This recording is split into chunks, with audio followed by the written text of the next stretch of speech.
آپ صلی اللہ علیہ وسلم فرماتے ہیں فَأَخَذَنِي فَغَطَّنِي حَتَّى بَلَغَ مِنِّي الْجَهْدَ ثُمَّ أَرْسَلَنِي فَقَالَ اس پر اس نے مجھے پکڑ لیا اور اس زور سے دبوچا کہ مجھے چور کر ڈالا، پھر چھوڑ کے کہا اقرأ پڑھو۔ میں نے کہا ما انا بقارئ میں پڑھنا نہیں جانتا۔ فَأَخَذَنِي فَغَطَّنِي حَتَّى بَلَغَ مِنِّي الْجَهْدَ ثُمَّ أَرْسَلَنِي فَقَالَ اس نے دوبارہ پکڑ کے دبوچا اور چور کر ڈالا، پھر چھوڑ کے کہا اقرأ پڑھو۔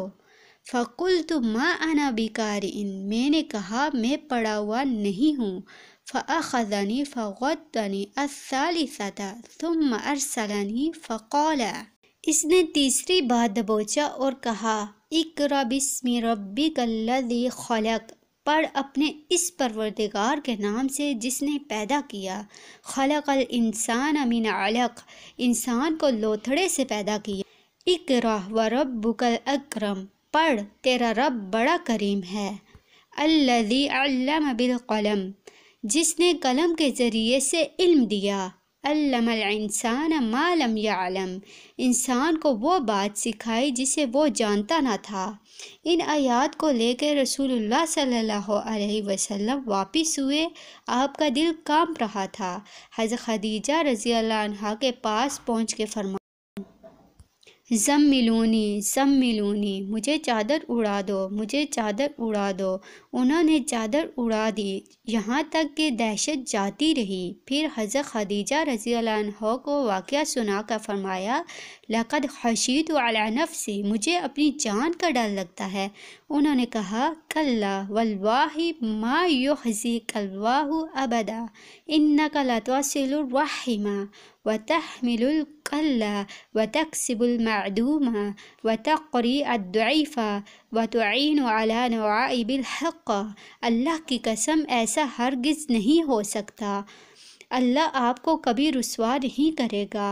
آپ صلی اللہ علیہ وسلم صلہ رحمی کرتے ہیں، بے سہاروں کا بوجھ اٹھاتے ہیں، تنگ دست لوگوں کی مدد کرتے ہیں، مہمان کی میزبانی کرتے ہیں اور حق کے سلسلے میں پیش آنے والے مصائب میں مدد فرماتے ہیں۔ اس کے بعد حضرت خدیجہ رضی اللہ عنہا آپ کو اپنے چچیرے بھائی ورقہ بن نوفل کے پاس لے گئیں۔ وہ دور جاہلیت میں عیسائی ہو گئے تھے اور عبرانی لکھنا جانتے تھے، چنانچہ توفیق الہی کے مطابق عبرانی میں انجیل لکھتے تھے۔ اس وقت وہ بوڑھے اور نابینا ہو چکے تھے۔ حضرت خدیجہ رضی اللہ عنہا نے ان سے کہا بھائی جان آپ اپنے بھتیجے کی بات سنیں۔ ورقہ نے کہا بھتیجے تم کیا کہتے ہو؟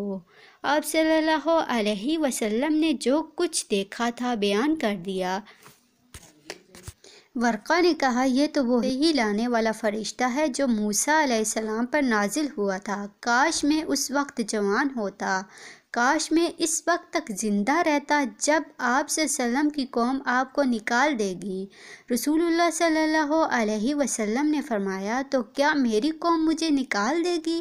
ورقہ نے کہا ہاں، کوئی ایسا آدمی نہیں جو تمہارے جیسا پیغام لایا ہو مگر اس سے دشمنی نہ کی گئی ہو۔